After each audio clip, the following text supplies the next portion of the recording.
It's 6:02. I'm chairman of the Southampton Board of Architecture Review and Historic Preservation. With me on the board, we have Nina Edwards-Anker, Susan Stevenson, Jane Clare, and Catherine Buxton. So with that, we have a forum. So I'm going to motion to open the December 8th meeting of the Board of Architecture Review and Historic Preservation. Is there a second? Second. All in favor? Aye. Okay, first things on the agenda are minutes approval. The first one from November 10th. Did everyone have a chance to get and read the minutes? Yeah, Any comments or changes or corrections? I didn't. Okay, so motion to accept the minutes from November 10th, 2025. Is there a second? Second. All in favor? Aye. Same question, November 24th. Everyone received the minutes from the last meeting? Yep. Any questions or comments? Okay, so motion to approve the minutes from November 24th, 2025. Is there a second? Second. All in favor? Aye. Okay. Before I go any further, also with us tonight, we have Alex Wallach, our planning director. We have our counsel with us, Alice Cooley, Jackie Allen as our recording secretaries in the back, and Sage is handling all things videography. So with that, we will move on. We have no written decisions tonight, but we have 3 adjournment requests. The first one is from Meadowmere Partners at 65 Meadowmere Lane. And I believe they're asking for an adjournment to February 9th, so a motion to accept the applicant's request for an adjournment to February 9th for 66 Meadowmere Lane. Is there a second? Second. All in favor? Aye. Aye. The next is from Sakura Realty 131, Flying Point Road, to be adjourned until March 9th. So motion to accept the applicant's request for an adjournment for 131 Flying Point Road to March 9th. Is there a second? Second. All in favor? Aye. And the third is for Woolden Manor at 16 Gin Lane. Request to adjourn till January 12th. So motion to accept the applicant's request for Woolden Manor, 16 Gin Lane, to January 12th. Is there a second? Second. All in favor? Aye. Aye. Great. So that brings us to our first carryover matter, which is 251 Pond Lane.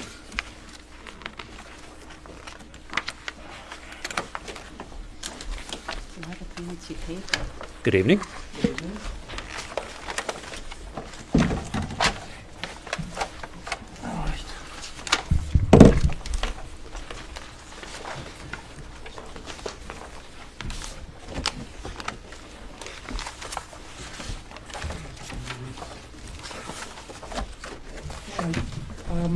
If you'll pull the mic close and introduce yourself, please. My name is Pablo Jendretsky Design Planning Consultants. Okay. I am here on a follow-up hearing from November 28th? 24th, I think. Okay.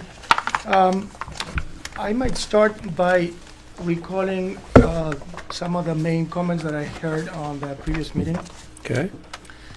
which we intend to address or have addressed. I'm just going to go through a quick list here. The key item was the windows to wall ratio.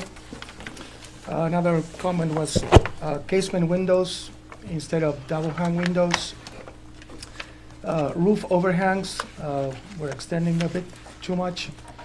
There was a comment about the material of the gutters being painted aluminum. There was a comment about the trim being heavy.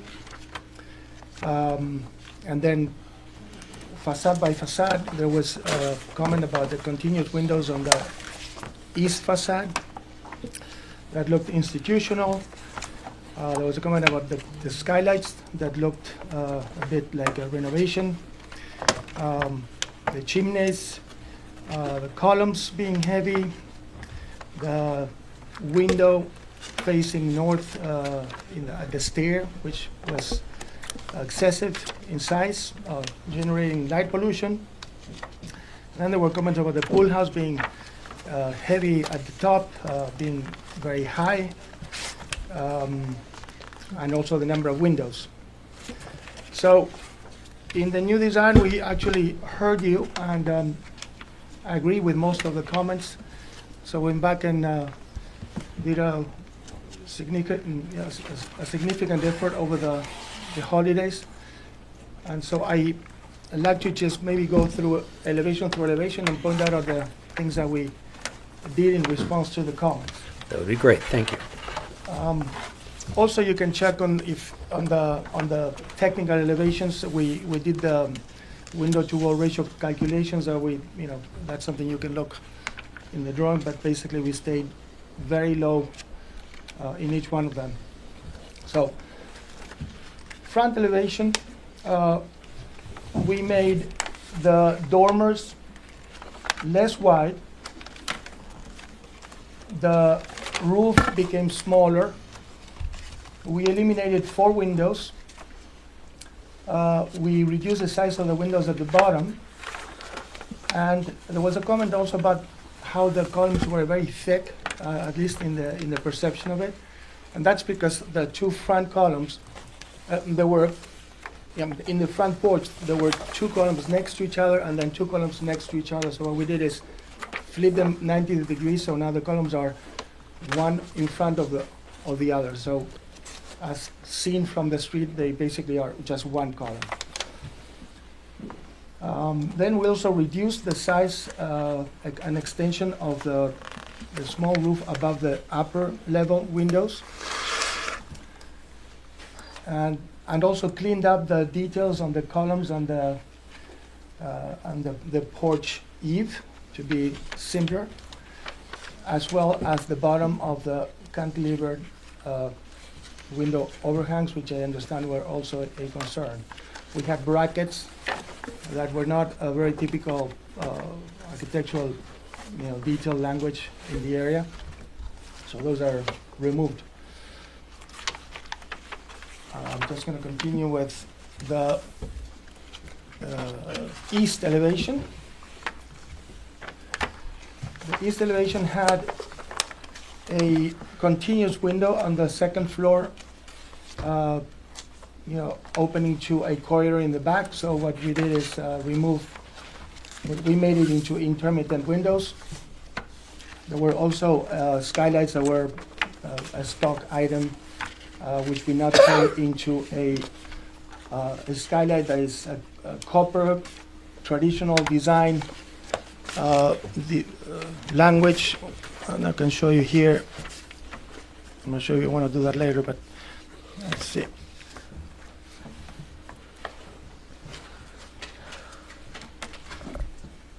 Where is this?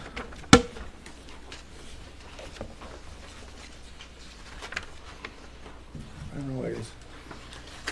Anyway, we have a copper language instead of Velux.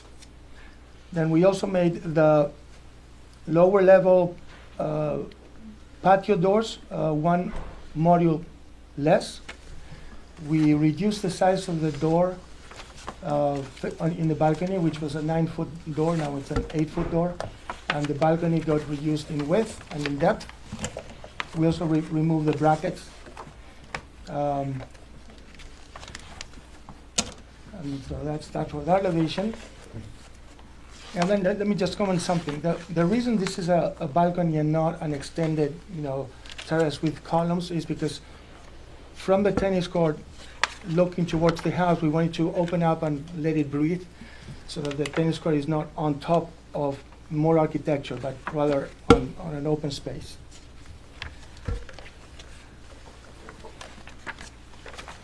And then we have the New Orleans elevation, as we find it at the office. This elevation had columns on the first floor and the second floor terrace, supporting a roof that, the comment was that it looked more like a New Orleans kind of house, or Colorado, so we basically retired the roof backwards. We removed the columns. We removed a portion of the terrace in front of the south wing of the house and turned that patio door into a window. Now, all these windows are double hangs. And we also reduced the size of the patio doors on the second floor. So now, instead of being almost continuous as in the bottom, they're basically 6 foot wide. And also reduced the door in the main bedroom. So that's the only place where we kept the roof overhang longer. actually here's, and we went to gather information around the village. And as much as there may not be extended roof alone without anything below, there are a lot of samples of terraces that are enclosed more like an alcove. This is all Southampton Village. So in a way, we think that there is a precedent for that in the town. I mean, worst comes to worst, we could enclose this into an alcove to resemble more of the local language. But overall, we think this facade now will turn into a Southampton facade rather than something else. Then we have the north facade, which also had the comments of excessive windows and not symmetrical, so we simplified the windows, we eliminated windows, we made them more aligned, and we reduced significantly the size of these dormers. The windows had 3 modules, now we have 2, and that made the width of the roof be less wide and less tall, and the same thing on the dormer in the bedroom. In addition to that, and this goes to the comment of light pollution, let me just show you this first.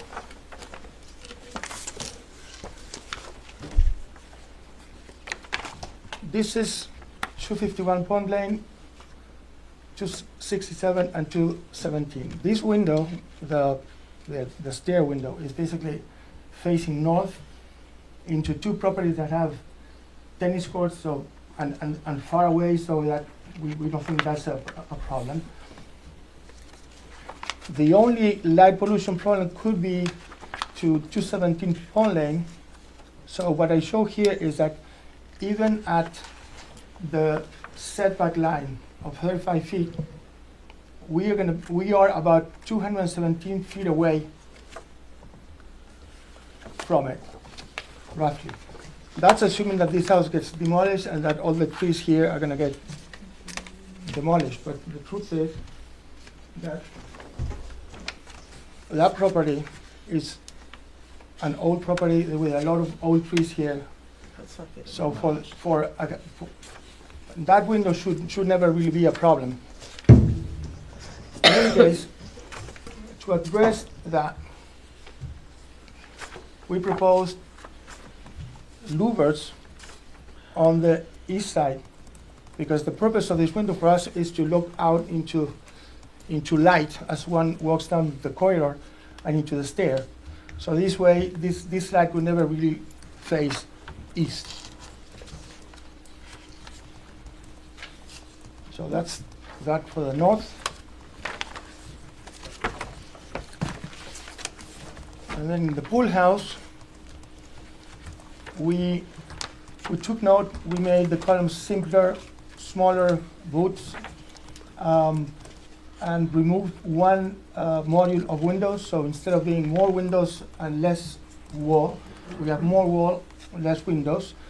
We took out the clerestories. We made the whole house 3 foot shorter, reduced the thickness of the roof by 6 inches. And that's it. Actually, here I took a couple of renders of how the house would look in the evening towards the east. Actually, you can see both. I mean, this is not really total night, but so that the render could tell the story, I made them in the evening. So you can see this is a 15-foot hedge. And assuming, of course, there are no trees, but really the truth is that this is all full of trees.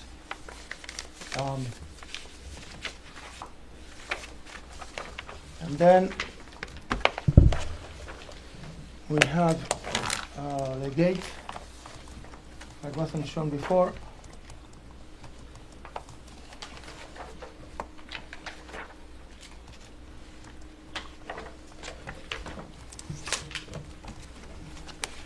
a somewhat traditional design, mahogany doors, stone pillars, 40% open.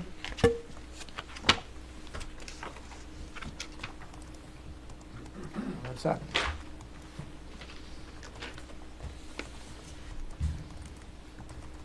So that's it. Okay. Board members, questions, comments?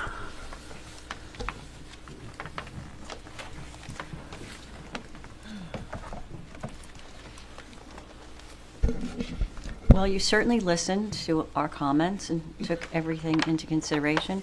I think the house is much improved because of that. My question is the balcony size. It runs the entire length of that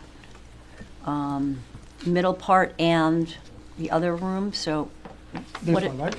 Yeah, Yeah. what is this, what is the balcony size? What's the balcony size?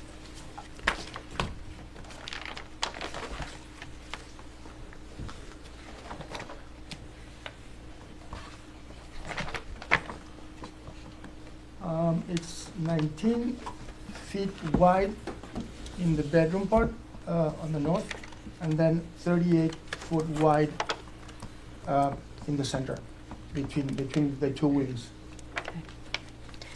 That seems, 60 feet altogether? Yes? Right, 58 or something? Do we have 19 the and depth 38, no, of it? it's 57. it's 19 feet deep, is that right? 19 feet Well, he meant long, I think. Long. in the bedroom part, which is the width of the wing, and then the middle balcony between the two wings occupies the full length. And how which is- deep is it? It's I think it's 10 foot. Wow, that's big for us. And what, My other comment would be, I'm still not sure about this, you're calling it a traditional skylight, or, it still just seems to be distracting from the home. Okay, let's see if I have this one. Well, I mean, the idea is it could be a custom designed skylight made out of copper. oh, Just it's like a like clear copper. story. Right? I don't mind that. I have actually references, but I didn't bring them. No, those are my comments for right now. I Thank you. think the balcony's too large. And, oh, I did have one more question. You have a lot of mounted lights. I'm wondering if those are dark sky compliant? I think they are. Well, I think they have to be, or we can't approve them. Right.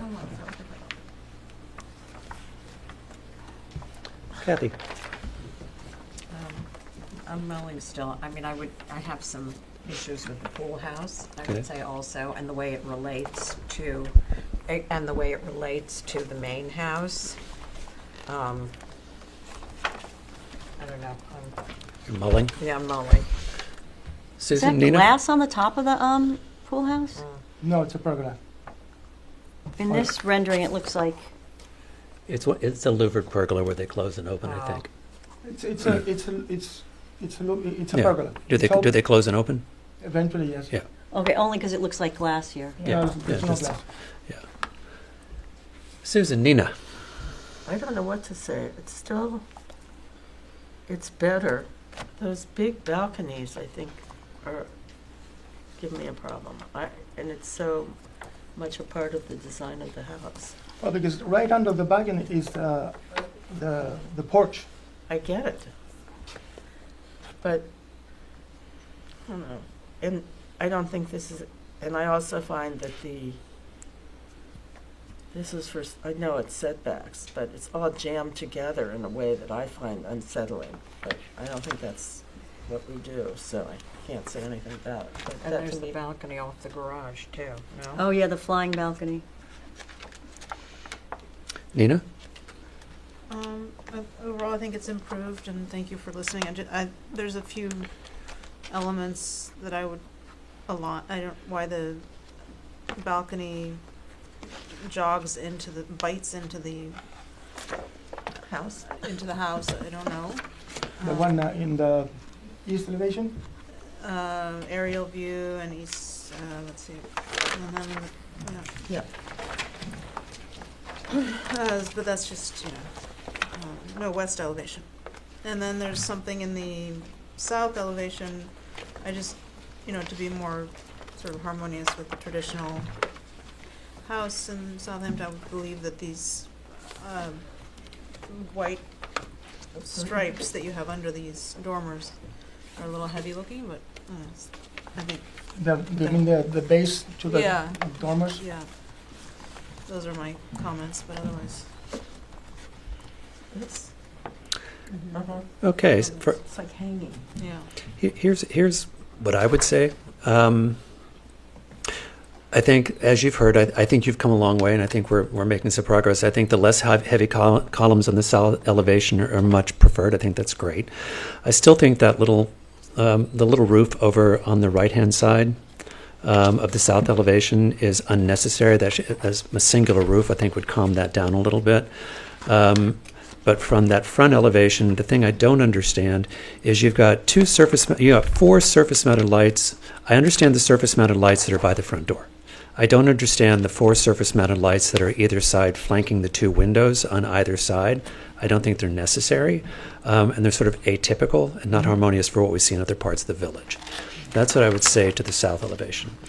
To the west elevation, I think you've heard the comments about the balcony, and I still think the cantilever roof is not working. I think, you had made the comment, maybe you look to enclose it. I think something like that would be more successful, and more in keeping with the style and direction that we normally see, especially in a historic district.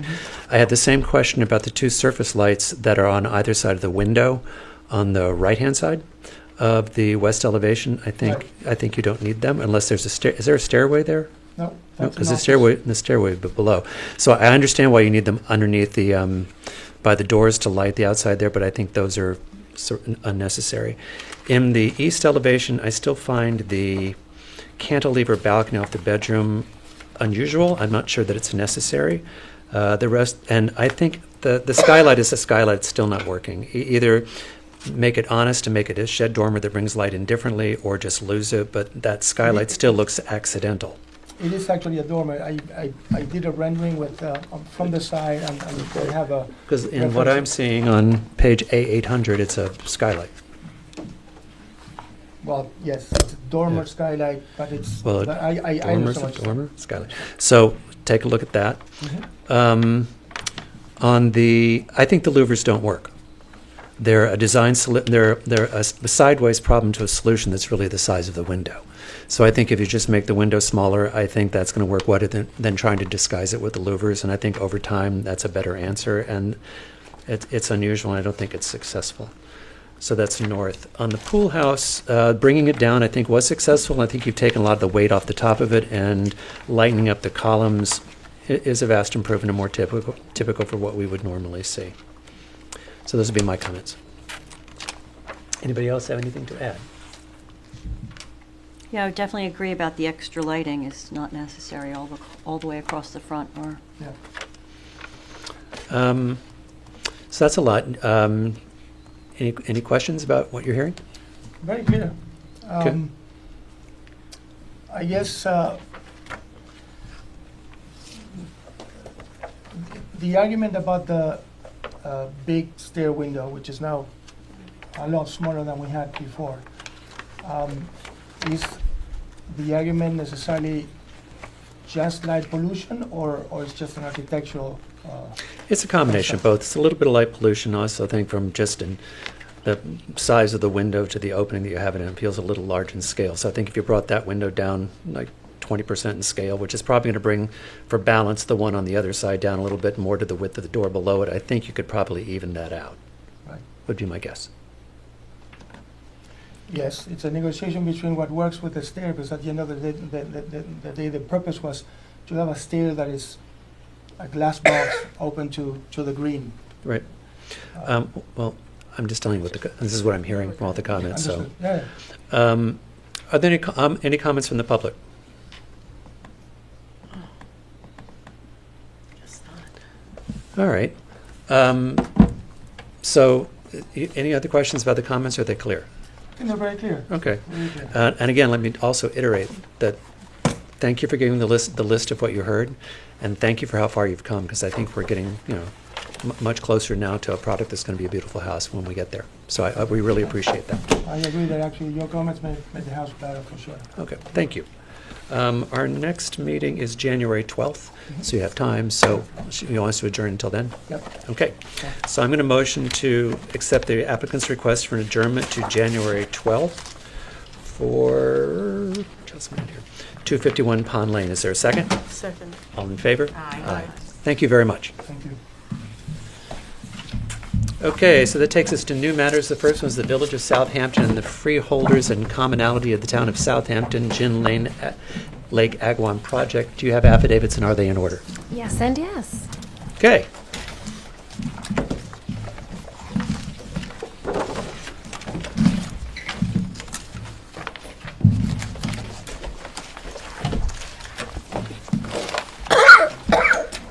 Oh, sorry.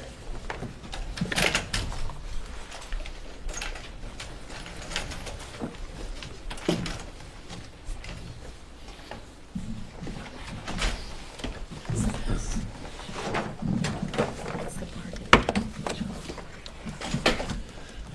It's so small. Of course. Maybe they All right, if you guys would start by introducing yourselves for the record, I appreciate it. Okay, good evening. I'm Matt Jedlicka from McLean Associates, 437 South Country Road, Brookhaven, working for the town trustees on the project. Okay, I'm Joe McLaughlin, town trustee. welcome.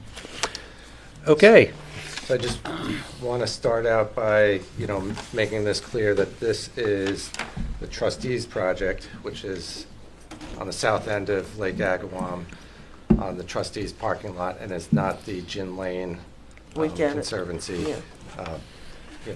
section.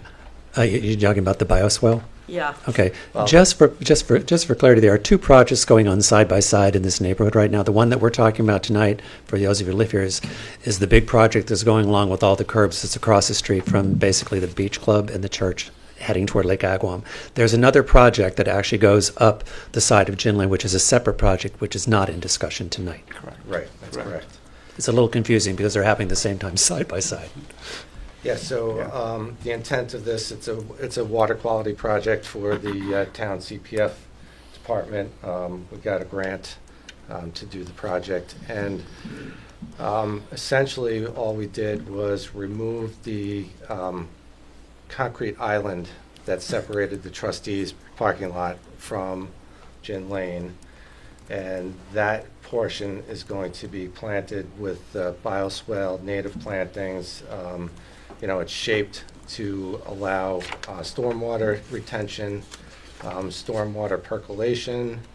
There are a few crossings that allow you to cross over from the trustees' parking area down to the bathing corp or to the public beach. And essentially, it's planted with native plantings. We've got a whole bunch of different plug-type plantings like milkweed, aster, Joe Pieweed, goldenrod. There's ornamental grasses that are in there, like saltgrass, switchgrass, little blue stem. And is that the same as what's actually up against? They did a thing once before, So years under ago- Obama, when it's up against, did you take out the planting right up against the shore? No, so So those are the same plants, right? it's many of the same plants. We had to select we wanted to select plants that are obviously native species, but also salt-tolerant type plants, because a lot of times there's, Yeah, it's windy over there. it's Uh-huh. windy, there's washover, Storms. storms, and No, so it's consistent with. it's consistent with what's on the, bordering the south of Lake Agawam. The cross, I can't figure out the engineering of it, how you would get from parking these sort of, I was told there'd be like bridges over the plants. So essentially taking out the concrete slab, and then there are certain areas where the curb drops down to allow the stormwater to come in. But then there So that shape of the area between the two curbs is going to be a depression to Right. allow for storage of stormwater and collection. But then at certain areas, there will be a timber boardwalk that goes from one side of the parking lot to the, well, To from the the parking beach, lot to to the beach. road. So Just to cross Is it wide over. enough for someone with a big stroller? I couldn't figure Yeah, out. there'll be 5 or 6 feet I'm wide. just asking, did anyone think of this before Yes. it's finished? It's those year plants that we have are so tiny. You'd need The help. crossings, I think, they're 6 feet wide. Okay, So 6 feet wide to allow, people to yeah, cross. good. Um, Or So it's Joe, similar to. you know, Yeah. he needs room too, and he Yeah. gets across. Right, so they are flush with grade, so there's no. Oh, they So are? they're Yeah, ADA they're accessible. Okay, And the plantings, at each one of these crossings, there'll be no plantings underneath. There'll be stone underneath, but there'll Oh, be plantings it's hard coming to up. tell. So at it's this stage. similar to the Parish Art Museum in the back, in the Yeah. parking area. Those are concrete, like little crossings through some of their areas, but these are timber versions of that. Huh, that's nice. I like the timber part. Okay. Are there thank you. cars parked on either side? Yes. It's- Yeah, so that was an important thing to the trustees and to the village, was not to lose any parking. So you'd have to navigate between the parking spaces to access the area you're talking about? So the areas where the crossings Yep. are will be striped with no Okay. parking. Great, that was my question. Thank You'd you. have to walk, I think, more where people could be backing out of a parking space to get to the crossings. That's my only safety concern, but that's not what we're talking about here. Right, so we did look at potentially putting some sort of sidewalk in there, but then what wound up happening was, you're making that parking lot extremely tight, or you're pushing out into Gin Yeah, to no, try no. to move Okay. it over. Thank you. Because I just couldn't tell. And wait, there was some questions about, there was a light fixture thrown in there somewhere. Oh, Yes, there's new lighting. What is it, what's that? It's gonna match with the. there's new lighting, it's dark sky compliant. Double? So the dark sky compliant historic lighting yeah, yeah. fixtures, which you probably have in your plans, which I didn't bring because I kind of thought we It's were gonna talking match about. what the village has. Yeah, it was, It's on one of these sheets sort of Yeah, thrown in I there. saw it for sure when I But looked where? through. so On page 3, there it's on are- page, it's item 9, I believe. I believe it's on page, I circled it somewhere. So there are light fixtures at each one of the crossings. So there's one, Yeah, it's on, two, here it is. at least 3, and then I think there are 2 additional ones. That. Yeah. Well, I have a I couple see. questions. Terrible. Have you done any kind of rendering of this? Like, this is the Board of Architecture Review and Historic Preservation. Have you done any kind of rendering so we know what it looks, if I were standing at the beach club looking across this? Have you done any kind We of have not rendering so we put could it- see what it actually looks like when it's planted? Right, we have not, but if we needed to. we And can. are there railings that go on the side of these bridges, I'm assuming, and what do they look like? Nope, no railings, because the fall height doesn't require a railing, but there'll be a curb, Okay. a timber Um, curb, so that you don't step off of it. Okay, and I'm a little concerned, what is the relationship of these, because as you drive down that section of the historic district and that section in front of the beach club, there's a whole series of light fixtures in that section of the village, and they're all single light fixtures, and they go up and they have a single globe at the top. Do we know what the relationship of what you're proposing is now, a different kind of double light fixture is to the ones that are already existing, and will there be a relationship between them? So the existing ones, there are a couple of different types of fixtures that are on the south side. The village's fixtures on the eastern end are different than the Bathing Corp's fixtures that they have. These were fixtures that were selected to try to, match somewhat some of the historic fixtures, however, make sure that they were dark sky compliant, because a lot of the fixtures that are around are not. Some of them are not, yeah. And so, it was something that we discussed. Do you guys have an actual photograph of them, what they actually look like? I didn't bring any because, again, I thought we were discussing the plantings, but Well, we can, we're discussing the whole project. Right. Because I personally would not approve those things. They're kitschy. And they're double. I think it's totally inappropriate. That you got to come up with something better than that. I think you're introducing a new language in the light fixtures Yeah. that doesn't exist there currently. And I think it has the opportunity to then to look Kitschy. not haphazard, but the same way right now, if you go through sections of Village, there are fixtures that don't match. I think this is an opportunity to actually create a situation where there's relationship between the fixtures that are there. So I'd like to know what they look like so we can see what the relationship are, so we have some sort of cohesive presentation in that part of the village. okay. Simple is better. Yeah. Please. And then, while I understand the plantings, I think what we would like to see is a rendering that if someone were driving down or coming out of the beach club or coming out of the church or walking off the beach, visually, what do we see when we look out? So we understand what the relationship is of this project to the lake, to the memorial, to Southampton. Because it's a great project, it's a big project, but it actually has a visual impact for that part of town that I think we just need to understand in total what it looks like before I would be happy to sign off on it. Okay.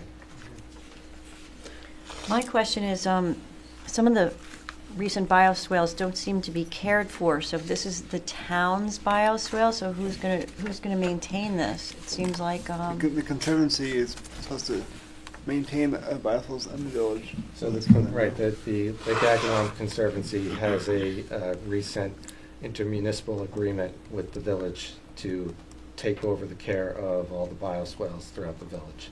So the Wow. town is taking over the entire village? No, Or the village is taking over? South- the Conservancy is Conservancy. taking over the entire village. Okay, Well, that's good. for perpetuity. well, yeah. Yeah, going forward, like. Yes. They've Okay. offered. That's Say great. yes. Okay, Okay. okay. Well, they need to take a look Yes. at some of the other bioswales that They we had a have- real blight this summer where we didn't have a lot of rain, and the new plantings didn't make it. Well, So they I- planted them at all the wrong times. They took, don't get me started. They Okay, can fix well. it, I So I know guess. that they did supplement plant the one across from the library.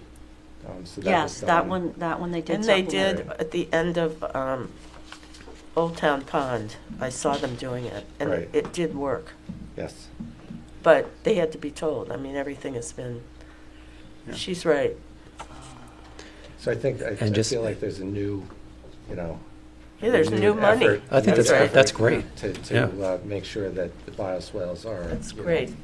Right, and visited and looked at to see what made it, what didn't make it, and does something need to be replanted or And cared for and yeah, maintained. what's So going on. That's So great. This one initially, because there's a contract with the contractor and the town of Southampton, the contractor will be on the hook for a whole year.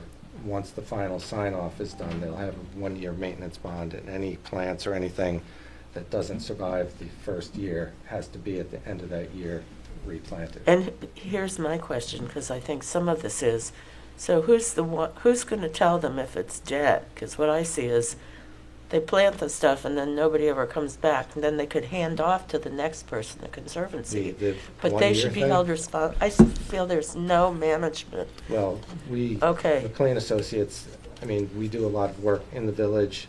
I live nearby, so I'm always coming through here.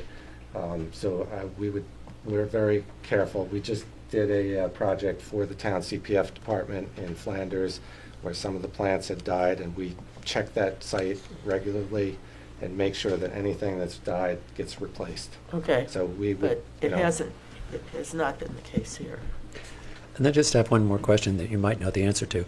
In the signs, the reserve parking sign, the no parking anytime sign, are those designed to match the other signs that are there that are produced by the village? Or are these are these signs based on signs that are produced for the town? Actually, I do not have the answer for that, so I don't have I'm not sure. Okay, if we could find that out. Because what I find is where we have town-village intersection, sometimes there's different sizes, different colors, different typefaces, and then suddenly we end up where we've got these competing signs going down. And Right. one should, if they could all be, again, cohesive, kind of like the light fixtures, So even I think though- it would look a little more calm. Even though it is a town project, we have been working, with the village directly, so, we've let them kind of point direction as far as what to do. The mayor's been a part of this since day one. Yeah. He's been- So as far as signage, if we have to make any changes. Yeah. Or certainly. check in with the village or Yeah. figure out that they're all the same, that would be Right. great. Okay. Any other questions? Are there No, any I think comments? the rendering's a great idea, so that you can. Yeah, we just need to see it. Yeah, it's very hard to picture it from these documents. Yeah, it looks like they're building like a little town for, Yeah. I don't know, There's prairie a lot of work dogs, there, yeah. something. Are there any comments from the public? You think we can get all this back here by January 12th? Sure. Okay. So I'm going to motion to accept the applicant's request for an adjournment to January 12th for the Town of Southampton Lake Agawam project. Is there a second? Second. All in favor? Aye. Thank you. Great, thank Okay, you. thank you. Thank you. Have a nice Okay. holiday. Thank So you. now You that- too. Now going down the village route, up next is the Village of Southampton for 23 Main Street. Do they have the affidavits, and are they in order? Yes. Hey, good evening.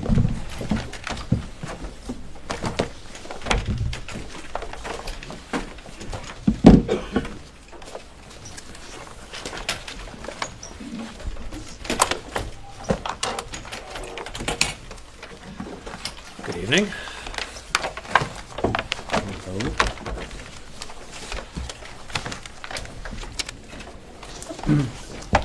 Thanks for having me this evening. My name is Pete DePasquale. I have a presentation to share, which I'll put up here. Okay. I'm here to present a proposed partial renovation and rear addition to Village Hall. The project was developed in close coordination with Mayor Menger, Inspector Talbot, and Fire Marshal Dean McNamara to establish goals of reclaiming underutilized space, improving life safety, and expanding access within Village Hall, a municipal building of clear cultural and civic importance. This is in the context of bringing the building up to contemporary life safety standards by budget-responsible approaches to bringing a variety of issues into code compliance and basic feasibility. We view this as a necessary civic modernization project. One is intended to be harmonious but distinguishable, respectful, and disciplined in its approach to a significant historic building. We've reviewed the Village of Southampton architectural design guidelines for historic districts and landmarks closely, particularly the sections on additions to historic buildings, massing, materials, and the Secretary of the Interior standards. Our approach is directly informed by the guideline that new work should be compatible but clearly differentiated, reversible where possible, and respectful of the building's original scale, rhythm, and materials. I'm not sure how much people may have written into this presentation, but for the sake of the crowd and for everyone here, I'll say more than less, but if I'm too slow or belabored, I please ask that you let me know, or if you have Okay. questions along the way, to engage. Okay. We understand that this is an important project, and this is a process, and we're here to work with you. Great, thank you. Obviously, as you all know, Village Hall, or you may or may not, Village Hall itself is not a historic landmark, but is a contributing historic resource within the Southampton Village Historic District. It's significant both architecturally and culturally. It serves as a municipal anchor and a defining element of the historic streetscape of Main Street, and by extension, the village's civic identity. Over time, there have been a number of alterations and maintenance interventions that have been carried out to address the evolving functional needs of the building. You can see no further in the directory how much the life of the building has changed over time. The current project proposes a rehabilitation and limited new construction program intended to A, make the third floor usable again as a village resource, B, introduce what comes with reclaiming that space, a new secondary means of egress to meet required life safety that's actually going to aid to life safety across all levels of the building. The project's also going to take on a number of related projects like the fire alarm system, which were started and never completed.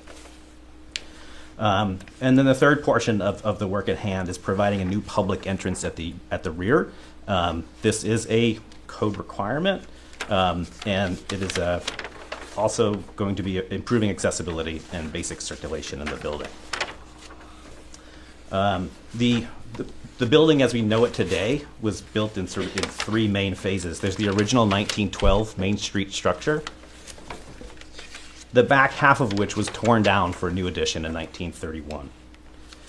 And then subsequently, the building, or the portion we're in right now, the meeting hall was built in 1962. And we can recognize those different parts across time. And actually, sometimes, you know, there are some pretty violent collisions, you know, in terms of making the history of the building legible. I would say there's a bunch of different approaches. At times, you know, even this junction we think of here along the alley is visually seamless, but these are actually two different iterations and phases of the building meant to look like one. Whereas on the other side, they were okay with a more violent collision of the 1912 building and the 1931 addition. The meeting hall we're in now is geometrically continuous with the rear facade, but obviously materially in terms of the system, quite different. So what we've done is, you know, in evaluating the various code and egress and cost and infrastructural requirements for making that third floor usable and proposing an extension to the building, we've looked at the characters that are here.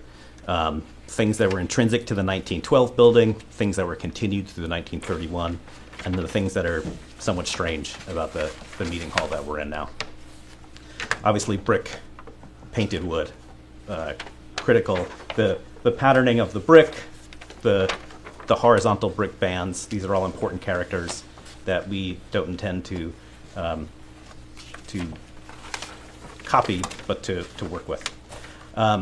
In our research over time and looking into the forensics and history of the building, this is the rear of the original 1912 building. So the kink as we know it, this is what it looked like on the back, just right over here.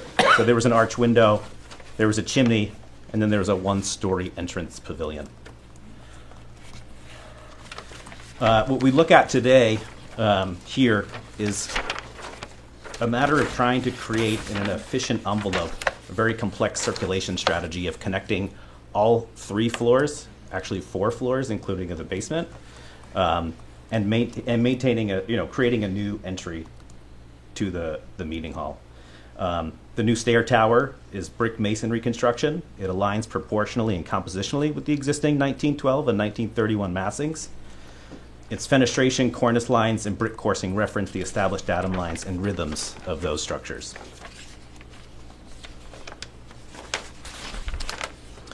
A number of subtle, we're trying to work with the building that's there and to subtly interpret it with a number of quiet details to distinguish the new construction from its historic fabric. This includes a stitch, an alternating white brick course vertically here to show the difference between the 1931 and what, for lack of a better term, I'm calling the 2027 building.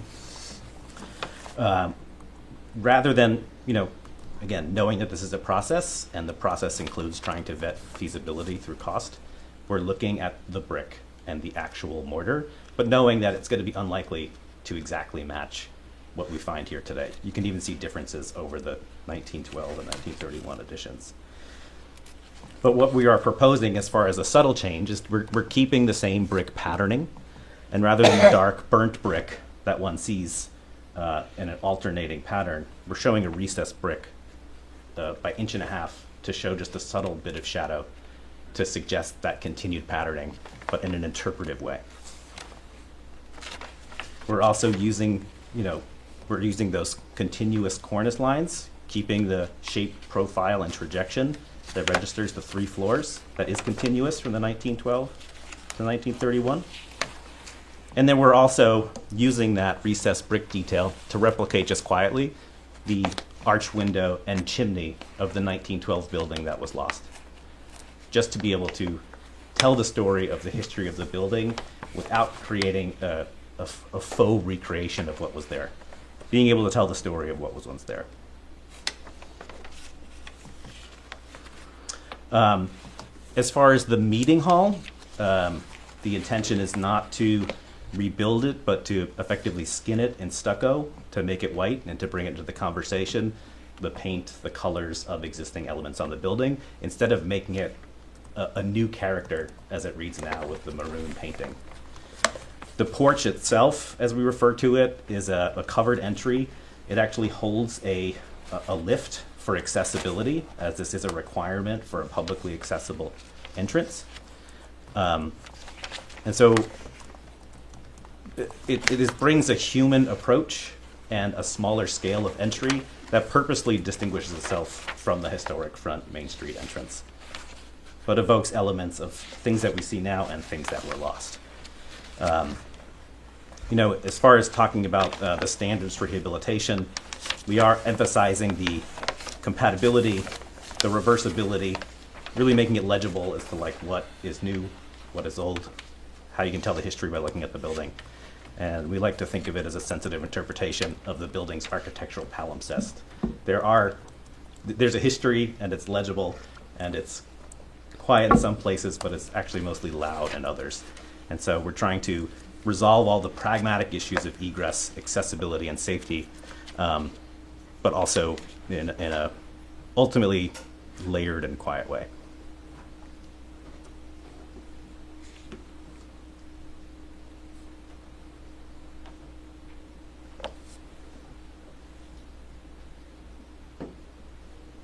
Are you asking for comments now? Yes, please. Okay. Board members. I think the brick situation is, first of all, I realize, and I'm a fan of having a differentiation, a vivid one, of old and new, but I find that to be distracting and fussy and have no relationship to anything I've seen in Southampton Village, which is really going for it, but that's what I think. And I think that the entry is cold in a way that, honestly, it's so institutional. Like, if you were approaching a federal building where they were then going to put you, ask you questions before you got in it. I think it's too cold. And I think the accessibility thing is good. All the objectives are great, but I do find that especially the character of the outside of the building, the brickwork, to be foreign and inappropriate. Mm-hmm. How's that for saying something? Thank you. Kathy? Just a small point. Didn't we get rid of those bars on the? Yes, we did. That's a rendering. They haven't had time to get rid of them. That's a rendering. Because that's mistake. not helping. All right, Yeah. they're still there. I saw them just now. There's a cell block flavor. Yes, and the the entrance bars, is like where they're going like to ask you what's in your love package. style. I agree with Susan.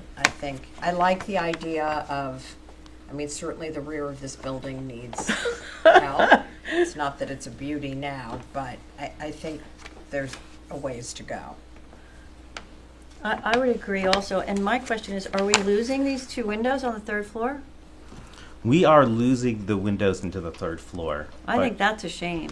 it's also a limitation given the contemporary demands for occupying the third floor in a contemporary way without sprinklers introduces a significant number of restrictions. So there could be one or two pockmarked windows on this rear facade from a fire rating and protection point of view. Needless to say, that felt really distracting. And because these stairs are an efficient package and a switchback, there's not a way to make those windows register with the existing coursing. So I do think there's a way to work with the patterning on the facade. Because I think that's provide some what's relief. making this so cold back here is those windows are gone, Yep. and now it's just this, Institutional. yeah. Yeah. So I think it's a shame to lose the windows, and actually, one's a door. Well, the doors, yeah. Nina? I agree with the windows. The brickwork is sort of hard to tell because it's a rendering, and it seems like you're producing the continuity with the patterning. I don't know about the types of bricks, but I would try to stick with the redness that's existing. Mm-hmm. I'm wondering why there's such a disjunction in materiality between the front facade and the back facade. Why you chose wood as a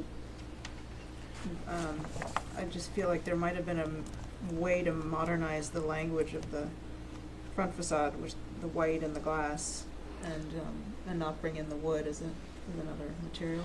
Yeah, and our intention here is actually that the wood would be painted, and that Oh. it would be white. Okay, and that so would look it's very reading warmer than this. We were showing a warm wood on the underside of the canopy, but I think that's absolutely something we can work with. The nature of the addition and this, each of those three phases of the buildings that I talked about actually were representative of the moment in time that they were in, and so the trajectory here is that this is not evoking another time aside from today. But I do think it's totally valid to look at ways to make this more approachable and warmer, and to bring it a bit closer to like those values of the front, as opposed to replicating historic details that would suggest a faux history to the piece. Oh, Yeah, I don't think you need ornament. I just think maybe the same color palette and material palette. Yeah.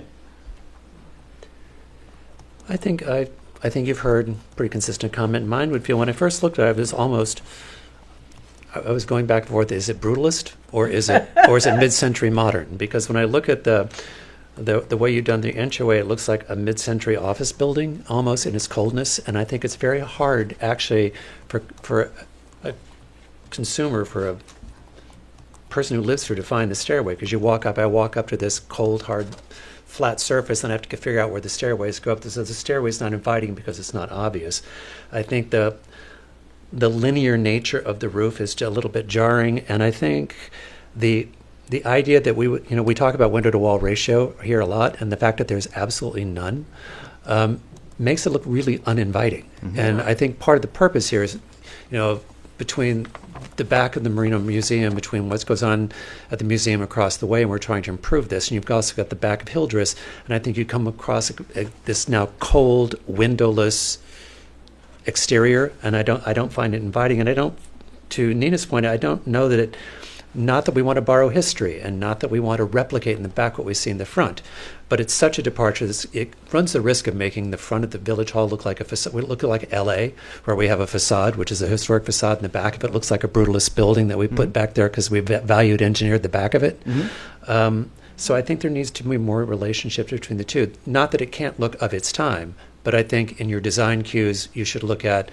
the surrounding buildings that we face on the way in, because there has been talk about, over time, going back to some of the original entrance to the museum across the street, which would also play into this, and in a way that it does not. The biggest thing I would tell you is it doesn't reflect what the village is, which is inviting. Mm-hmm. That's And why it's I West find Main hard. Street, after all. Yeah. A parking lot by another name, but Yeah. but so this doesn't have any look to me as a secondary entrance. right. Yeah. You wouldn't go in there. No, I would Okay. not. I love going to. Try not to. Yeah, I would prefer the door we have now. I feel like they'd lock me up if I went there. Yeah. So I think you're getting pretty much cohesive. Yeah, no, this almost is great. here. This is great input. I will Yeah. say that given the client and the practicalities, and knowing this is a process, it's important in terms of the progress and coordinating a number of the life safety, property ownership, infrastructure issues to move. In order to move forward, does it feel correct? Is the massing acceptable as something to work with, provided these issues of patterning, I detail, can't and tell. warmth? It's really hard to say. Across the back, the abrupt nature of the back of it is jarring. Windows are your friend, and I think you need to pick up on the 2x2 window patterning that we have going around. And I'm not 100% sure that stucco is the right material for the addition of that. It feels value engineered in a time when this building, the last time we worked on it was, what'd you say, 1962? So if we're gonna take the time, let's take the time and put materials in that are more in keeping with an upscale village and the friendly feeling that Southampton is. So I think all the way around, and those are my thoughts. I think you need to be able to find the stairway, and if we come to the back of that, is there from the street? Where's the wheelchair entrance from the? Do you go through that side door, or is there a secondary elevator that's back there that I can't see? It's on the side here. Okay, so we just can't see it in the rendering. That's right. Okay. So, the squared out nature of the building is sort of what the building is currently, only the current building is friendlier because it has windows. So, that's a lot. But I think it's pretty consistent across the board how people Yeah, feel. no, Maybe a little less institutional. Yeah. Yeah. Maybe I missed it. Could you take the board through the front door changes that are indicated on the plan? Sure, there are, and I will say that, that probably Which is a makes- question, but thank you for bringing that up, because how many more, because you guys came in with one application just for the bars. Now we have an application for the back. Oh, Are we, this- was it ever an idea just to bring one application for everything to look at for cohesiveness? or- I've personally, I've never been part of the bar discussion for Okay. that Oh. application. It's over. Okay, So, I mean, this is a remnant of a photograph, but Okay. not, that's not something that we were part or privy to. okay. The question about the front door. Yeah, I think it indicated that that's a renovation that's planned as part of this. It is, and we're, because the building is old, and because it's existing, and because it's historic, the code implications are incredibly complex in the front and in the back. We've gotten a code update from a code expert because we get varying opinions on what's okay and what's not. I'll give you a sense of what we're intending to do with the door, but I don't think we should think of this as the design of the front door until our next meeting. Then I'm going to ask you to hold then. That's fine. Okay. I don't show us what we're not sure, you're not asking That's us for our fine. opinion. I will just say that it obviously needs to work better functionally than what we have now. It's a problem of security, even for tonight. I think the one that's there is inappropriate. I think an exact replication of what was there historically, which the mayor has an interest in doing, doesn't work from an accessibility point of view. So it will be interpretive, but try to adhere as best we can to that. We were all really excited to replicate that kind of door, but it simply doesn't work from an ADA perspective. So you'll be coming, so Yeah. So when you come back, you're coming back with the front door, or is it, this application right now is just for the back of the building? that's correct, because we didn't have clarity on the back door, but we'll make that. But Good. we're looking at the whole building at this point, so that will Good. be part of the follow-up. Because that is part of this application, right? Because it's indicated on the plan. Yeah. Okay, so when you come back, you'll show us, Yeah. Happy to. yeah, because we don't want to look at theory, we want to look at this is what we'd like to For build. sure. And this Yeah. is why, it's been a difficult project in terms of I'm sure. trying to make progress Yeah, and I'm trying sure. to find your endorsement along the way. And so I think this is an important milestone, and we Yeah. keep going. Great, thank you. Are there any comments from the public? Mr. Bennett? Sure. Thank you. My name is John Bennett. I live at 60 Hilbert Street in Southampton. This is a very important building, regardless of its specific status as a landmark or not. The architect was F. Burrell Hoffman, who also designed Ballyshear, that was C.B. McDonald's house. It's the former mayor of the city of New York owns it. C.B. McDonald was the golf designer of National. F. Burrell Hoffman also designed Vizcaya, which is in Coconut Grove in Miami. Oh, yeah. He also designed Our Lady of Mercy Church in Boca Grande, which might be one of the most beautiful little, mission-style churches in the country. And I always get a kick out of it if you walk into Sacred Hearts and turn around and look at the original donors for the building of Sacred Hearts. There's F. Burrell Hoffman. I think he donated $100 in 1903 or something like that. So it's a really, to me, an incredibly important building in the village of Southampton. The front door concerns me. I'd like to see what that actually looks like, because the facade should be changed as little as possible. I have to agree with the board. I really find the overhang in the rear entrance decidedly modern. It looks like a late 20th century federal courthouse, almost. It's very sort of utilitarian. And a little bit of I don't want to use Prince Charles's description of the addition, the Stansbury addition to the British, not the British, but the National Gallery, I think it was, as a carbuncle, but it certainly doesn't make sense at all as far as I'm concerned. I'd like to hear more about the nexus between the health and safety and removing the windows. I'm sort of scratching my head to a lot of this stuff. I don't understand the nexus, why that would require removing any of the windows. And the stucco to differentiate a an element that's already there. I mean, you don't even have the argument of saying you want to make it removable under the Interior Secretary guidelines. So I'm concerned. It's a treasured building, at least for me personally, and I'm sure a lot of members feel that way as well. And I think, yes, there is a time when you're doing a large addition to say, okay, this is significantly different, so it could be removed. But I'm not so sure that logic follows through with these relatively minor additions, and I don't think they're appropriate for the building. But that's just my 2 cents. Okay, thank you. Thank you. That could be a good point. Any other comments from the public? Oh. Please.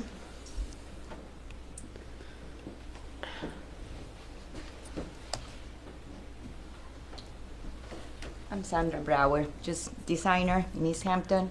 I love seeing old buildings being restored to its original concept.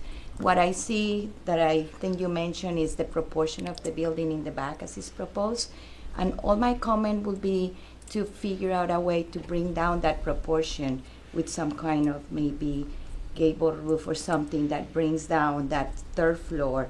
I understand they need to make use of that extension, but I feel it's the 3 stories in that square, very square and tall, just feels too much. And so maybe just some architectural detail that brings down that proportion.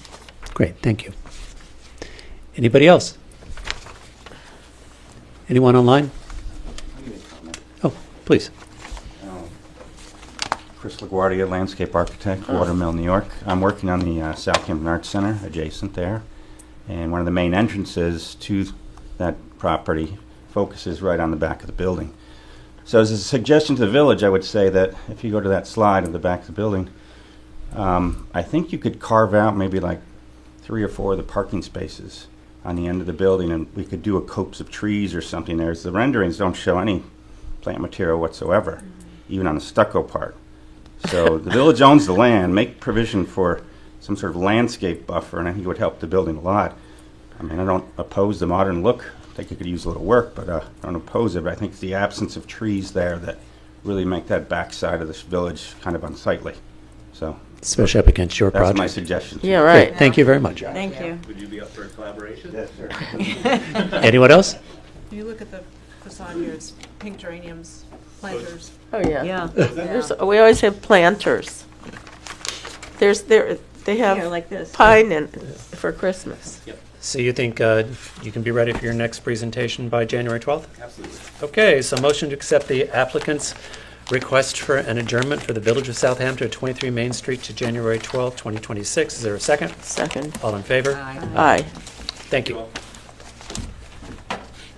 Okay, so that takes us to public hearings non-historic. We have 1 and 2 adjournments. That brings us to 1 Boatman's Lane.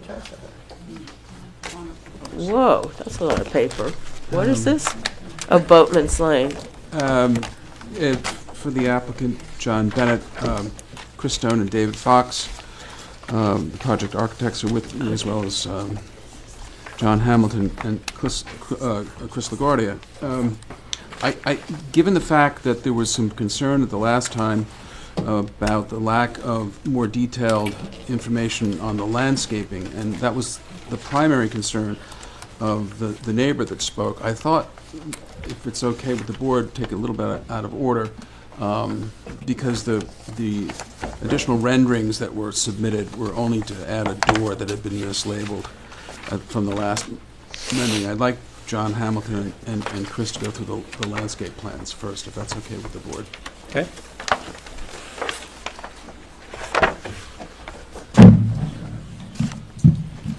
If you keep your microphones close, that'll be a great thing. Thank you.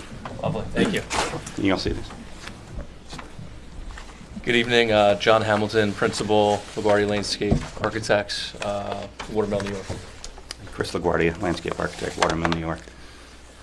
So this project is a real honor to be on for our firm.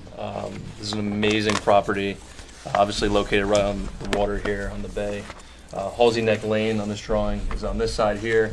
Bowman's Lane on the side closest to the board here. And I think I'll start with the periphery of the property as the opening here. Coming down Halsey Neck Lane, there is no driveway access currently there. There's an existing 10-foot height privet hedge. It's not in great shape, so what we propose here is full replacement of that hedge with a new 10-foot height privet hedge day one. There is a new driveway proposed in this location. It's not the main driveway. It's going to be a service driveway. It's going to be signed in that manner, and also the landscape, there's going to be a hierarchy that shows this is a secondary entrance. It's not meant to be the main entrance to the property. The property is also on Boatman's Lane, so I think it's fair knowledge that the main entry will be off Boatman's Lane. There are some existing street trees that exist in Halsey Neck Lane. Those are all going to remain, so there are a good amount of decent canopy along Halsey Neck Lane already, in addition to the privet hedge. Inside the property on the Halsey Neck Lane portion, there's a really nice existing clump of cedar trees, eastern red cedars. They're quite tall, 25, 30 feet. Those are all going to remain intact. We're not touching those. And then between Halsey Neck and the new residence, we're going to be layering many more trees, deciduous, evergreen, lots of foliage between the building and the privet hedge and those street trees. So layers and layers of foliage here. On Boatman's, the driveway entrance, this entry does exist in its current state. There's a second entrance further west that will be abandoned. It's a really gorgeous, beautiful moment with boxwoods, large hedges, and then an alley of trees that enter the property. So all of those will remain intact, except for the hedge itself will be replaced with another 10-foot height hedge. It's just not in great shape. It's been battered over the years there. So all new 10-foot height hedging will be introduced here. And then along Boatman's, we're actually going to continue that hedge all the way down to the existing driveway cut, and then layer in new evergreen trees along there, probably somewhere in the range of 16, 17, 18 feet, just inside that privet hedge. Same sort of concept on Boatman's. Between the residence and those evergreens in the privet hedge will be more deciduous trees. We really want that layering effect of privacy from the public right away. The building itself is compliant with all regulated setbacks from the wetlands.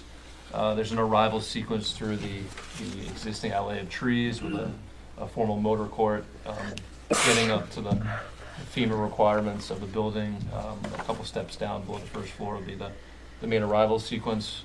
Garage off to the north here, as you've already seen.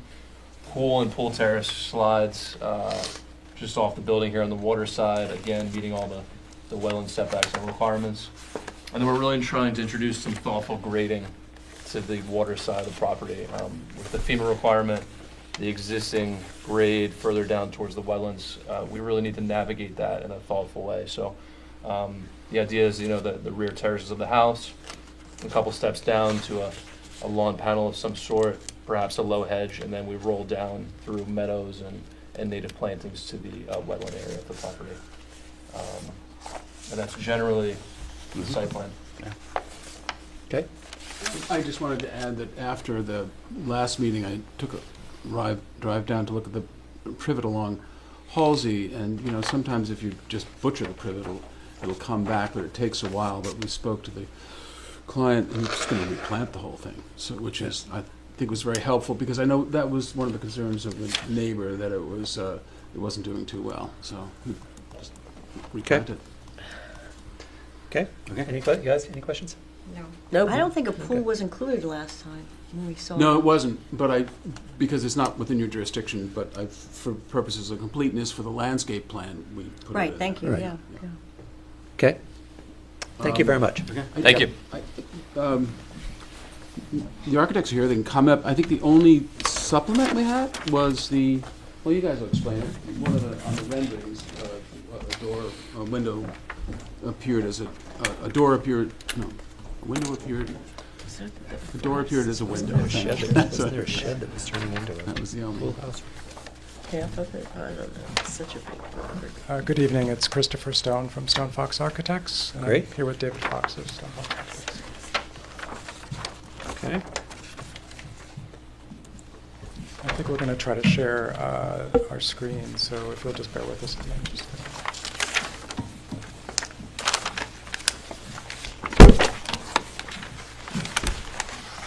Hello again, I'm David Fox. We did also have two street views that we Yes. wanted to share with So you we all,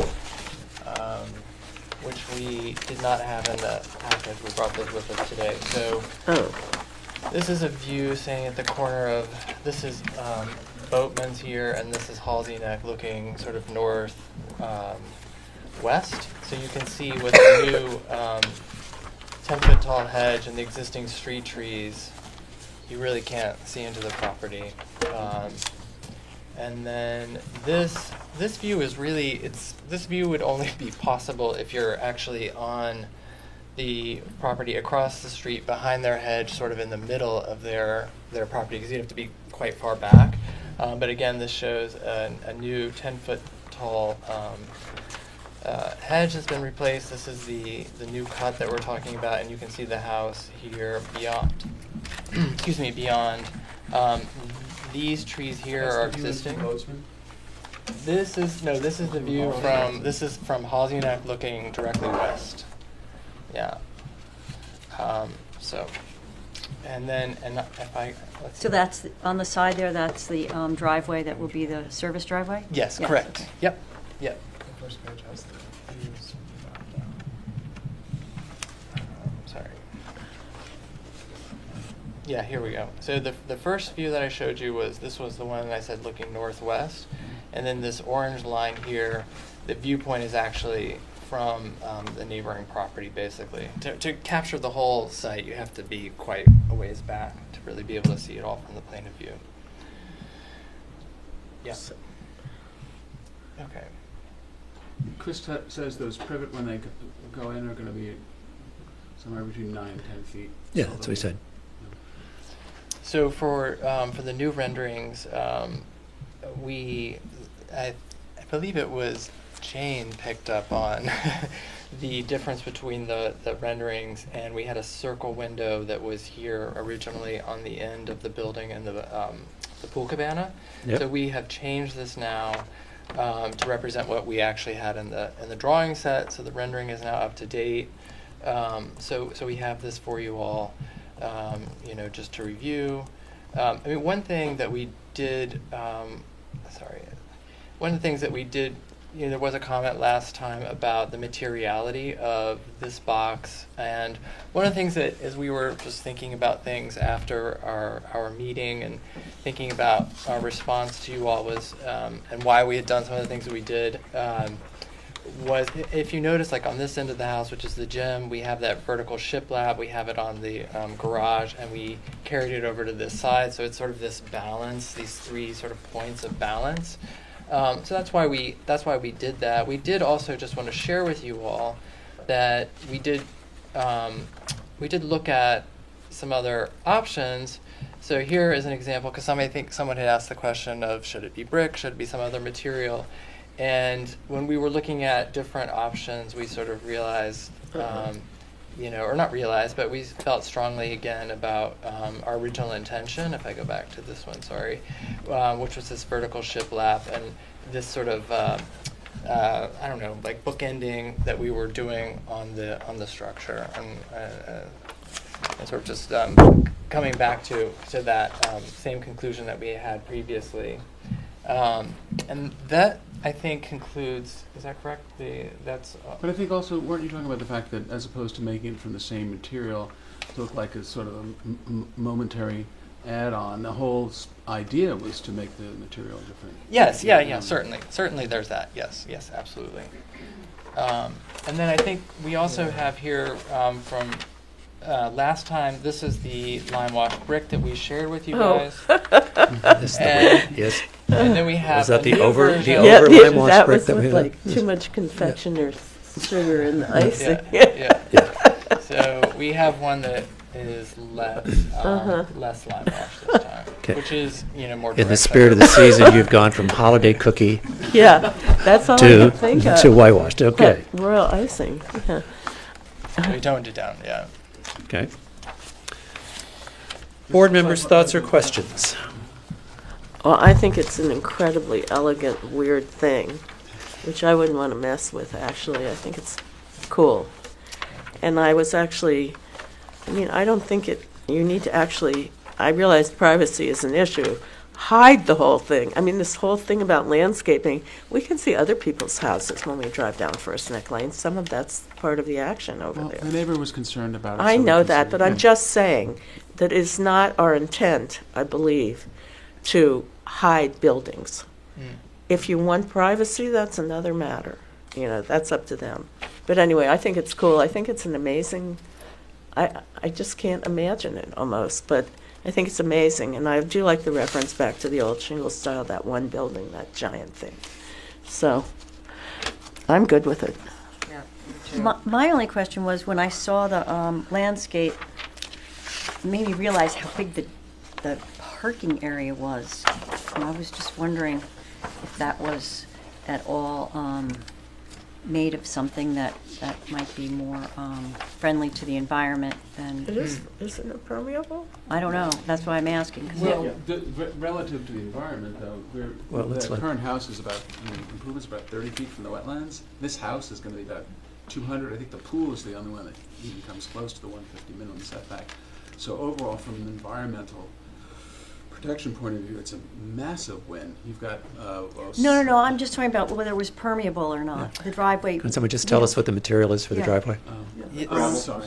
Gravel? Yeah. Okay. We got trees planted in the parking area, only Yeah. fit 6 cars. so Okay, it's not gigantic. it looked... It's the way it looks in the rendering. Yeah, the rendering, it looked Okay. like... Oh, I'm it's- sorry. wait, and I think the other thing is when you call it a motor court, right away you're like... Where's just the call it a- entourage? It's too British, anyway. Okay, so gravel parking area. Yeah, That's Gravel right. parking. Permeable gravel parking. permeable, right. Nina, any comment? I think it's good architecture. It's great job.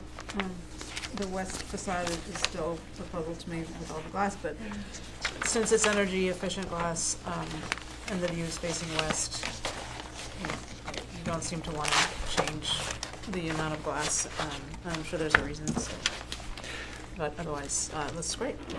I just have a couple of questions. Yes. To Nina's point, when I look at page 6, view from northwest, all that glass across the back, how much of that is actually under any kind of covering? Sorry, when you Is it Recessed. how much of that glass I'm seeing is actually under an overhang? Like, it looks like there's a protected overhang to the left of the two umbrellas, for example. Yeah, so well, in the rendering that we have How up much right of now. the glass is under overhang? How much of it is recessed from the westerly facade of the building? This is I the would facade. say roughly half of it. Yeah. Okay. Okay. I mean, from my perspective, it's sensitive to the material use that we find in Southampton. It's great. You know, for me, I wonder if 5 years from now those round windows are going to be your favorite thing. But I wouldn't say no. But I was like, because that's that one design that almost looks like maybe a step too far. But I wouldn't say no to it because it's unusual. But I don't know how it will age. But other than that, I think it's a great project. And thank you for taking us through the landscape. And it mattered to the neighbor, and she may be here to speak about it again tonight. But I hope that allayed any concerns that they may have, or they'll tell us, which we hope for. And from them, I'm going to go to comments from the public. Vast silence comes over the land. Anybody online? Okay. So with that, I'm going to motion to approve the plans for One Boatman's as presented, as dated 12/1/2025. Is there a second? Second. All in favor? Aye. Congratulations. Beautiful house. Thank you. Thank you so Have a great Christmas. What? Have a great Christmas. Oh, God, it's so far away. Seems far away, I'd but I like don't not think to you have be another meeting, sneezing at do you? Christmas. That's my No, we wish. don't. Okay, I so wore that my takes holiday jacket tonight. us up to 86 She's Pine on Street. target. What are we on? Pine 86 Street. Pine Street.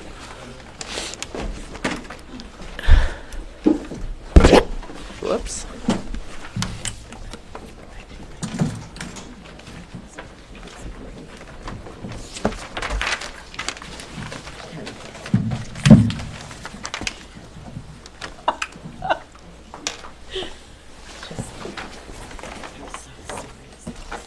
Good evening. You'll introduce yourselves again for the record, please.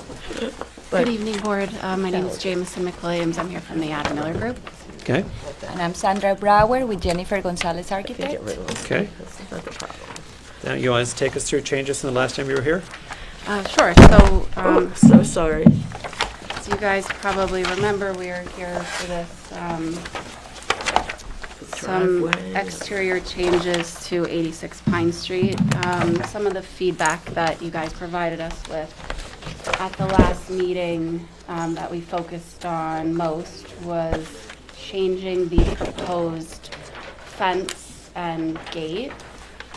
So you should have, and I brought my own very large copy this time. We have this. Our updated plans. You should have. December 2nd. Are we looking at this? Yes, last revised December 1st, 2025. Probably that, yes, stamped. Oh, it's December 2nd. stamped December 2nd. Got Yeah. it. We made a few changes throughout just so that anywhere where there was mention of the fence. But if you turn to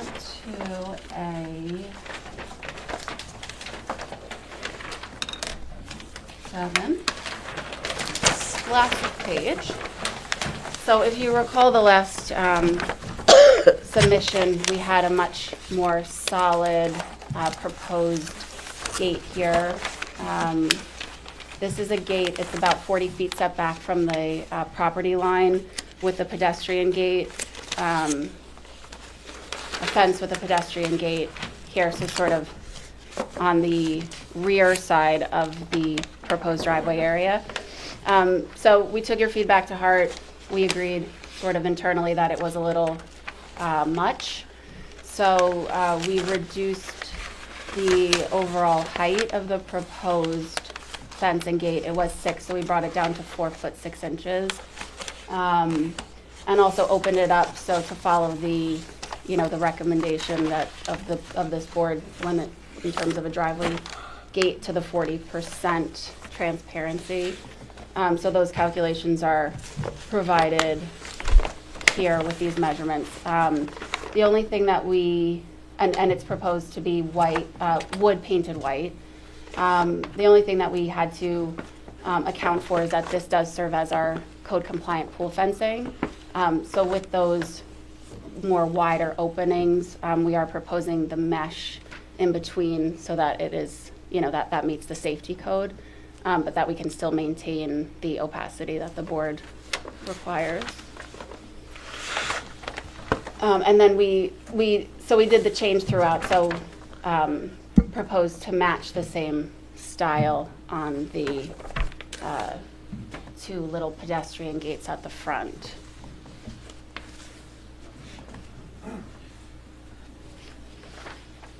And we did update some of the renderings also to show you how that would look now, lower and more open.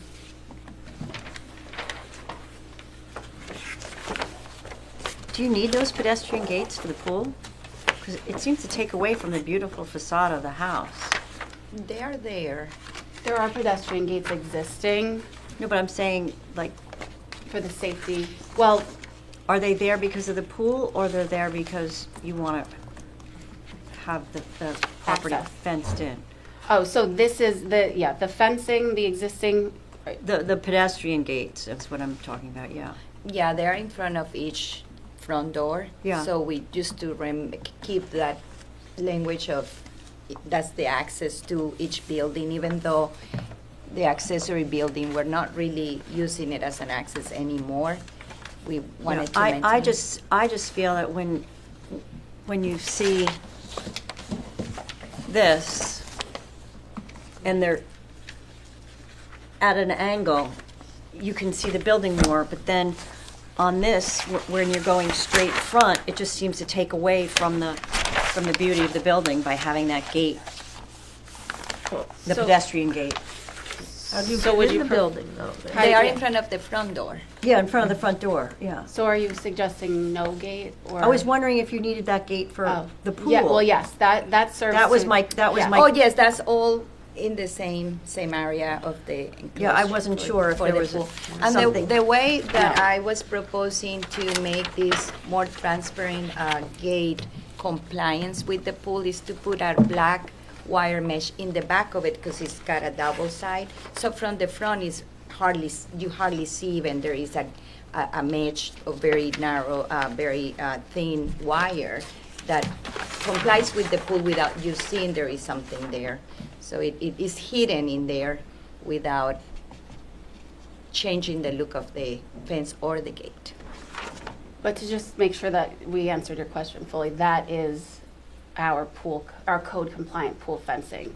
You We need those you gates. need that in the front of Oh, the Correct. yes. Okay, There is yes. no additional fencing, Yeah, we didn't want to add any more fencing around the entire because property. it ties just it, trying right, to so hide it's it. here, and it goes all the way around the rear, and then it connects in the front. So without that, you know, we would have to add some fencing somewhere else. You would just have to take fencing to the house on either side to fence out the backyard. Yes. But then to lose the front pedestrian gate at the front door may not make sense. And I can find we do have the photos somewhere, you know, there is fencing there now. They're existing. I remember when the first time we approved it. Yeah. Yeah.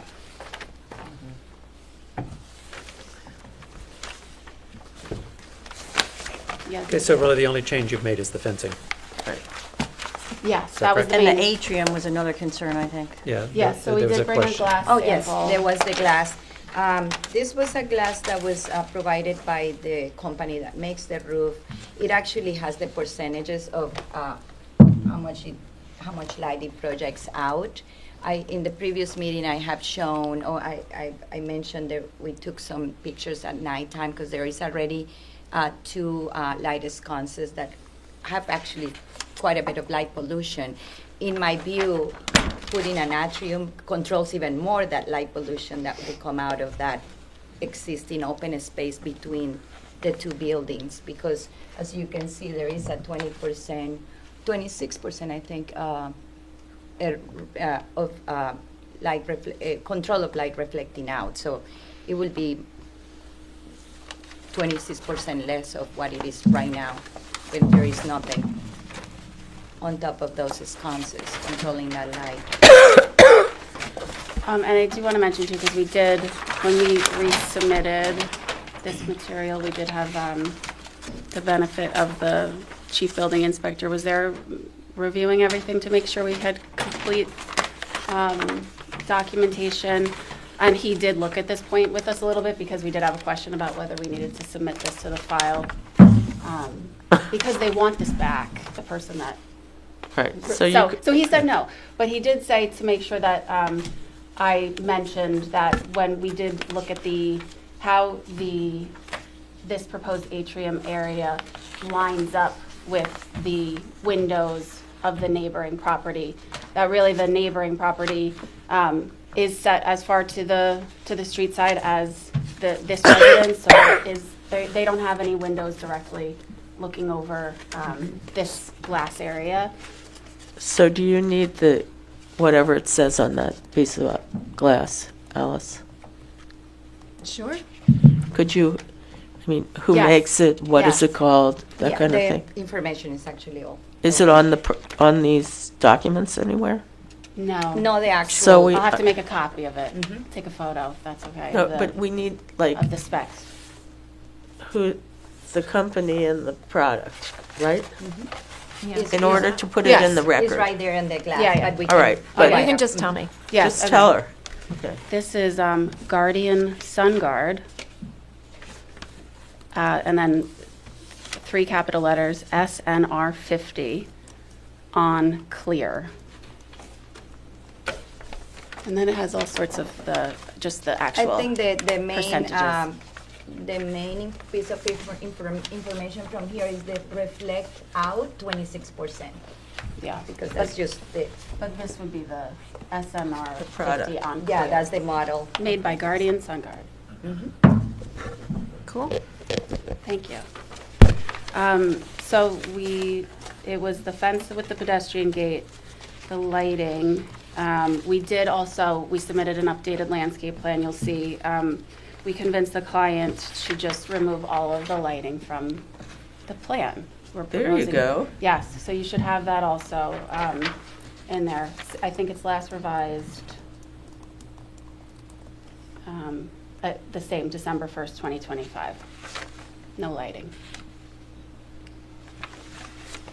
I think that's a real improvement. I agree. Board members? It makes everything look smaller no matter what it lights. And it's just not a good look. And we know this is a very tight area, so they I have some see. lights on the I did. I exterior. was shockingly Yes. tight. So you've removed these lights completely in the front? No, the No, those landscape concepts. lighting. Yeah. Oh, Yeah, the there was a li- question about okay. landscape Anything in lighting. the driveway parking Okay, got areas. it, okay. Yeah, the prior plan had all of these little like insets with this proposed specs. Okay. So that's,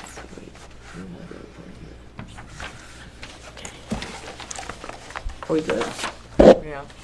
Yeah? I'm where I came from before. I'm still not on board with the changes to the front facade, and I know that I'm alone on that. But after the work that was done to sort of have some reference back to the history of the house just a few years ago, I'm not on board with the front of it. I don't think the pediment of the front door, I think it's too much. But I know that I'm alone, but I just want that on the record. Okay. Are there any comments from the public? I agree with you, actually. Good evening. My name's Amy Fraser. I live at 27 Old Town Crossing. I have a comment. Amy, you should also mention that you're an alternate member of this board. Is that okay if I stand up or not? Yeah, you're speaking as a citizen on behalf of yourself and Yes, not I as a am member of this board. speaking on behalf of myself, and I am also a second alternate on the Architectural Review Board. I grew up biking with my two younger sisters down Pine Street to the elementary school, like my whole elementary school career there. And it can be really dangerous with cars backing out. So my comment is regarding the plantings that you have in front of the home. If you look at the height of the plantings in that silver car, if it backs out, I think it's important to have something that's shorter, not so high.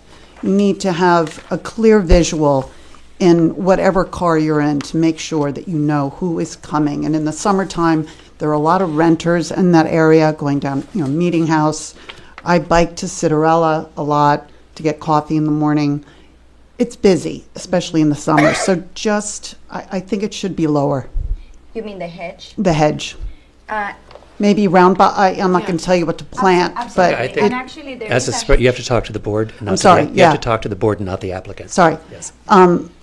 Yeah, I just think the hedge should be smaller, not so high. and this is the existing hedges there in sort of that general height, but I agree for the safety of, the last thing our client, the homeowner, wants to do is back up onto somebody, so. Yes, and another We thing can I wanted suggest to that. point out is if you look in this picture, the hedges here turn quite a bit out because the driveway is much narrower, so they extend way more than a good 10 feet from what they are proposed now.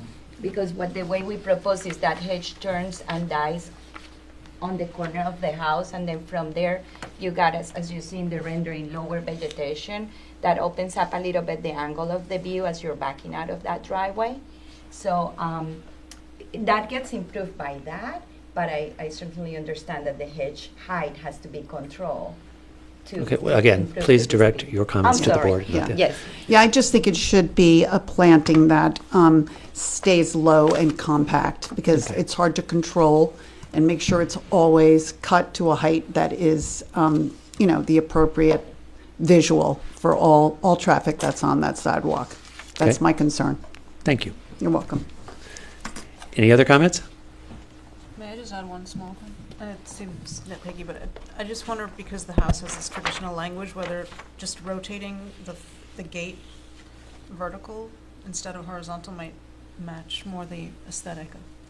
It's just a thought. Did you guys think about that?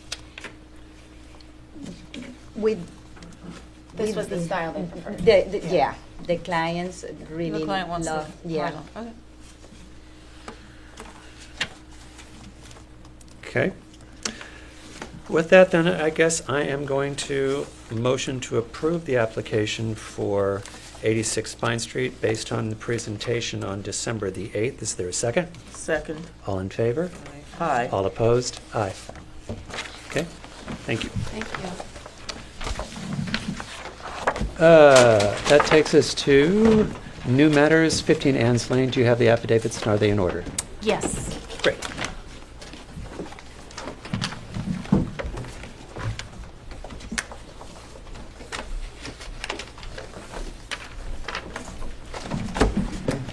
Hello. Hello, I'm George Plamondon, I'm one of the owners. And I'm Jim McChesney, the architect. Okay. Counselor, do you want us to deal with the landmark question for the proposed demolition first? Is this a demo eval? Is there a demo eval? Yes, there's a demo eval. Then yes. Okay, so let's start with that. Take us through the existing house. The existing house? Yes, just tell us what you know about the existing house you want to demo.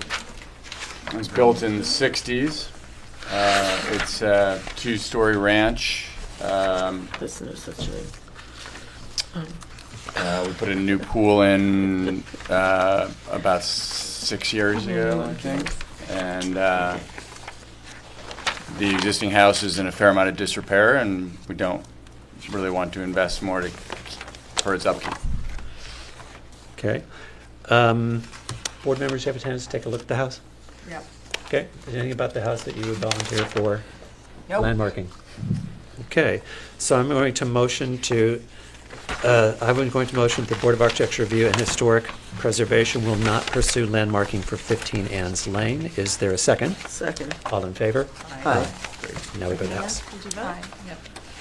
So in case of the house that we're planning to remove, we've designed a traditional gambrel roof house using wood shingle, traditional materials, double hung windows, wood shutters, cedar shingle roof, and cedar shingle siding, white trim, and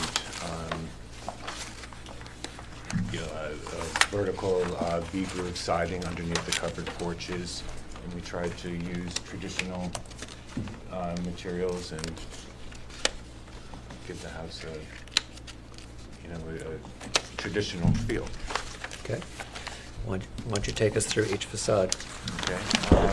The main front facade is facing Ann's Lane. It's the rendering here. We set it up as a symmetric house with two reverse gambrel roof lines. The front porch extends toward the west and includes the front door. And then to the right of the house, or to the right of the front door, we just did a symmetric window pattern. The house is on a corner, and we have an attached garage and a secondary driveway. The side facing the pool does have a second floor deck that we felt doesn't really have an effect on any of the neighbors. It faces the street, and I thought that it would kind of soften that side of the house.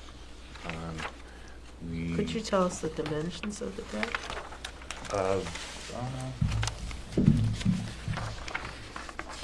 It's just from the second floor balcony, or excuse me, the second floor primary bedroom. It's big. And it's like 12 by 16. Oh, okay. By what? 16. It's got to be more than that. Does it? Excuse me. Because if your drawings are correct. Yeah. 'Cause you're saying it's 21 feet. I'm sorry, it's 24 feet. Yeah. But again, the back of it backs up onto a roof, so none of the neighbors really would see it. And I just felt that it made the house seem less massive. Okay.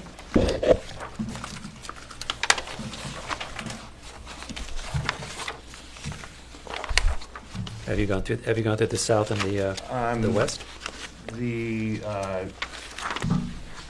The south elevation is the front elevation. Okay, sorry. It has the front door. The north elevation is really the back of the house. There's a secondary entrance from a mudroom, and there's also entrance to the finished part of the basement. And on that section, in the attic, we have 3 dormers. There's going to be storage up in the attic. And on the shed roofs on that side, we have a standing seam roof, added dark blinds. And there's a pool house? And a pool house as well. The pool is existing. The pool and the spa are existing, and we kind of had to design the pool and the pool house around the existing, which is kind of a challenge because it's a big pool.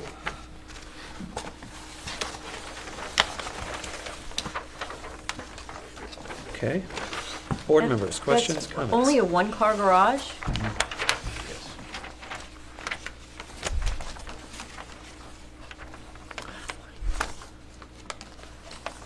Board members? I'm having trouble with the balcony and also all that standing metal on the back. Looks busy. Do you know that? I do have a sample I'm back seeing there. plenty of, to me it's, I think it's, every time I drive past, I think it really changes. I don't think it's part of the Southampton, but that's me. I just think it interferes, I mean, you have a shingled house and then all of a sudden there's metal. We are using I do have a sample. It's a dark bronze, so it's. It couldn't, It doesn't matter to me. I think it's, That's that's all you see. I mean, we would consider changing the material. I mean, from my perspective, over the living room that faces the pool, I think that we like that it just had a little bit more of a mixed media thing instead of all shingle, and so that's why we aesthetically preferred it. The back side that you're looking at there faces a neighbor, and it's tree lined and will always be tree lined. We don't want to see their house and vice versa. So like, I don't think that's the rear of the house and the rear of the property. So it won't be publicly that visible. And you don't have a sample of that color? We do. That's right here. Oh. It's It's almost black. It's dark bronze. What are the 3 square objects in the They're just going to be little vents, just wood vents, not painted. Where is this? Just over the front gable.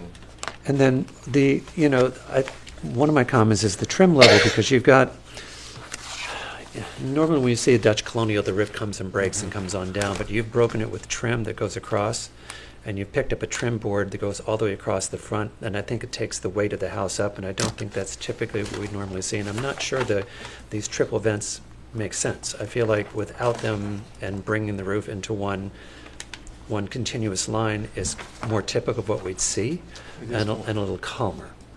I think the lower level looks great. I think, and in the back, I think the 3 dormers in the attic are unnecessary and give the house a lot more visual weight than is necessary. I'd probably lose those because it's not an occupied floor, is it? No, it's Yeah. storage. So I think they take the weight of the house up too far, and I think it's a step too far, so I would lose those.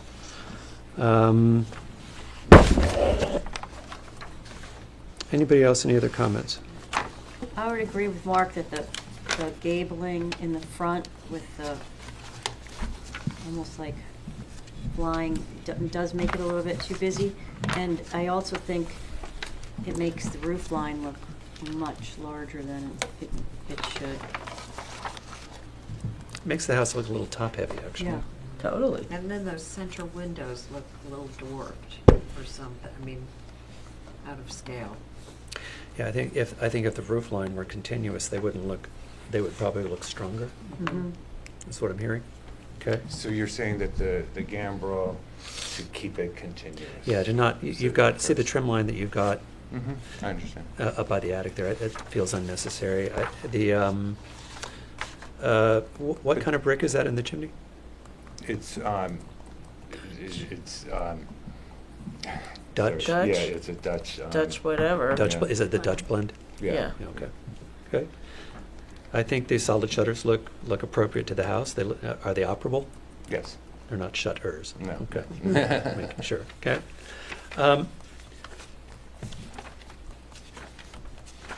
And then I think the little vents in the attic, I think, need to be rethought because they look like an unnecessary, like a decorative element. That form is not following function there. And then you've got surface fixtures on the balcony by size of doors. Are there any surface fixtures anywhere on the house front facing, or is it all soffit lighting? There would be sconces. I'm not showing them on the rendering, but by the front door, on either Okay. side of the front door. So if we could see those, and also are you going to put surface lighting by the garage? There's an overhead light. There's an overhead light for the garage there? Okay. Above the door. And then gutters on the house would be? We didn't, probably, we had talked about galvanized. Okay. So I think those would be the comments. Anybody, any other comments, folks?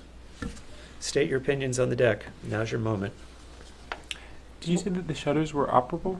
Yes. How does that work with the double gang windows?